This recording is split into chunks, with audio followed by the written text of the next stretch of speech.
I'm Rama, and I'm just here to. I know some of you have requested just how to make chai, and you've asked me to show you that. So I'm going to show you that right now, just my way of making chai. It's not the right way. Feel free to experiment with the spices, but I'll just show you what I do for it. So we're going to turn this on. I have water here. I have about a cup of water here. And then I'm going to add some cloves to the water. I'm going to add about 4 cloves right now. And this makes about 1 mug of tea. Depending on how old or new your cloves are, you can use more or less. I'm using 4. So you put 4 cloves in there, 4 cardamom pods.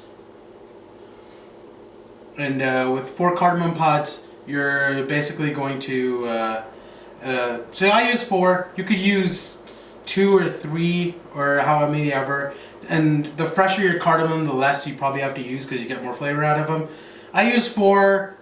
This cardamom I've had is not like really old, but it's not that new, so I use 4 right now.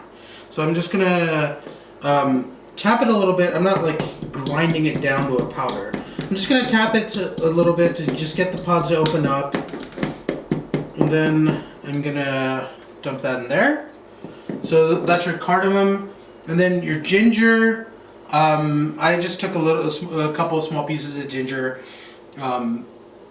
I just eyeball my ginger. I don't bother with like trying to measure an exact amount. I just eyeball a rough amount of ginger to take. So for this, I'm using about that much ginger.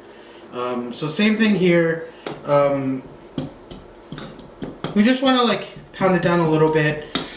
You're not trying to like completely crush like the ginger down to like nothing, but just want to like pound it down a little bit so that it does a better job of infusing in the water when you do that. So we're gonna let this come up to a boil, and then once that comes up to a boil, we add the tea and we add the milk. So let's let that come up to a boil. All right. So now that we have this boiling, I'm gonna lower the heat. And I'm going to take this off before I add my tea. And the only reason for that, you could time it other ways.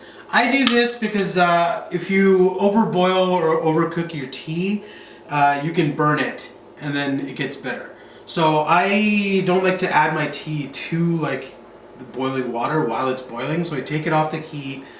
I add 2 tablespoons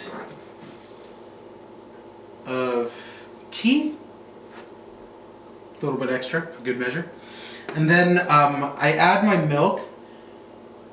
I'm using almond milk, but you can use milk, oat milk. So I'm using almond milk. This would be a vegan tea, a vegan chai. And then I put that back on the heat since the milk I put in was cold, and just to get it back up to like a nice like good temperature to drink. And so let's let that come back up to temperature. Essentially, now that the milk went in cold, it drops the temperature, so I let it come up to like just when it's just about to start boiling, and then that's when I take it off. Right when I see that like first kind of bubble, I take it off at that point. And at this point, I'm seeing the bubbles just starting to form, and this is when I would take it off. So let me move this over here so it's out of the way. And then you get your mug. Get a strainer, since I've used loose leaf. And as far as the tea goes, you can use whatever tea you want. I use Red Label. It's a brand you can buy at Indian grocery stores. But if you want to use tea bags, you can do that as well. So since I used loose leaf tea, and my ingredients were all loose ingredients, so since I didn't use a tea bag, I would strain this into my mug.